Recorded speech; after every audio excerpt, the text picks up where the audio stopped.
All right, guys, Shawn here. I was asked to do a little video to talk about my first competition experience, what it was like, what was going through my head, what kind of diet I did, how long did I train before I stood on stage. I'm gonna take you guys back to 1983 in the summer. I was a junior in high school, and I had been training from January to June for the Orange Coast competition held here at Newport Beach Harbor High School. I had been introduced to bodybuilding by two-time Mr. Universe, three-time Mr. World, John Brown, baptism by fire. He asked me what contest I was training for. I told him I was training for football. And from a chance meeting at his home gym, we became training partners, or as I like to remember, we became sparring partners. I was the guy that was in charge of changing all of the weights for John, who was training for the defense of his Mr. World Championship. And in the process of changing the weights for him to be a bigger, better, stronger bodybuilder, I was summoned to do what he did. Not the same poundage, but if he did 5 reps, I did 5 reps. If he did 100 reps, I did 100 reps. And I couldn't leave the gym until I did exactly what he did, using the weights that were comfortable for my frame and stature. Needless to say, there were many days I quit. There were many days I threw up, and there was a few days where I didn't show. I was a high school student. Again, I was 17 years old, and I was training with a grown man 10 years older than me, beating me into the ground, beating me down, stripping away my arrogance and confidence that I had gained as a standout football player. And in the beatdowns I was receiving, I was being shaped and molded into a future professional bodybuilder. I didn't know it at the time, but these lessons were hard learned.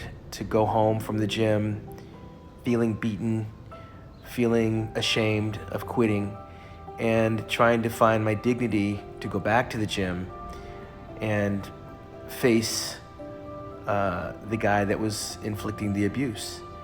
And somewhere along the journey, I realized that quitting wasn't in my DNA. And going back to the place where I was suffering these beatings was the only way that I could overcome being defeated. And slowly but surely, through Hell Week, training 3 body parts a week, twice a day, I learned how to get through the soreness and overcome the vomiting and the isolation of being a quitter.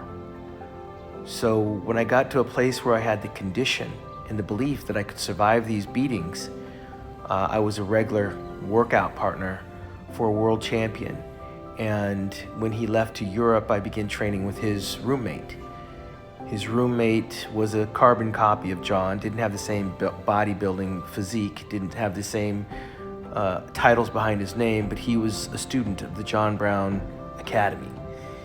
So he didn't take it easy on me when John wasn't around. I didn't learn how to diet.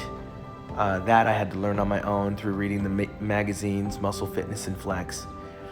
Trial and error, some suggestions here and there from various sources to cut my carbohydrates, to increase my protein, to drink a lot of water, to do cardio. But this style of training we were doing was this training that you couldn't help but get in shape. It was fast-paced, it was high reps, it was drop sets, it was supersets. We didn't have headphones, we didn't have cell phones. When you walked into the gym, it was like stepping into a boxing ring, and it was full throttle from beginning to end, and it was really a matter of survival with John Brown. This is no joke. Anyone that knows John, Milo Sarcha, Vince Taylor, Melvin Anthony, Richard Jones, they all know that even in John's old age, he was a pit bull, and I caught him in his prime.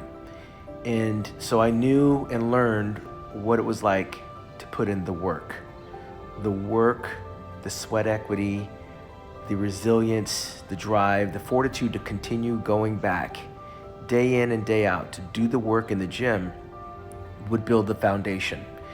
And in my first show, I wound up in second place, a category that had about 12 or 13 teenagers of all shapes and sizes. And I was surprised I got second place because I didn't know what to expect. I'd never seen a bodybuilding show in my life, and there I was in my posing briefs. And the guy that beat me happened to be the son of a gym owner in Glendora by the name of Tim Snyder. 6 foot, I think he was probably a little bit over 200 pounds.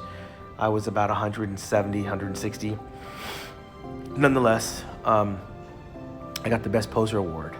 And 1 week later, we would compete and have a rubber match, and we would have categories: lightweight, middleweight, and heavyweight. Tim would wound up winning the heavyweights, I won the middleweights, and I won the most muscular best poser, and then I won the overall. And from there, the rest was history. But in that first show, I was schooled that presentation was more important than anything else because I'd already done the work in the gym. It wasn't about trying to be big. It wasn't about bravado. It was all about confidence, reassurance, and self-belief that I'd done the work, and look at me. Watch me do my mandatories because I practiced my mandatories. Watch me in between poses because I worked on the transitions. Watch me when I'm not in the call-outs because I'm standing like a statue, like a Greek god. From my calves to my quads to my abs to my pecs. Everything was relatively tensed, but relaxed, confident. Act like I'd been there before. And for that, the practice in presentation, I won many awards on how I looked and presented my body. I was afraid in my first show, I'm not gonna lie, but the confidence that I did better than I should have in my mind took me back to that place where it built my body. It built my confidence. And so do the work in the gym, do the presentation, work on the mandatories, do your dieting, and everything else will fall in place. That's my story.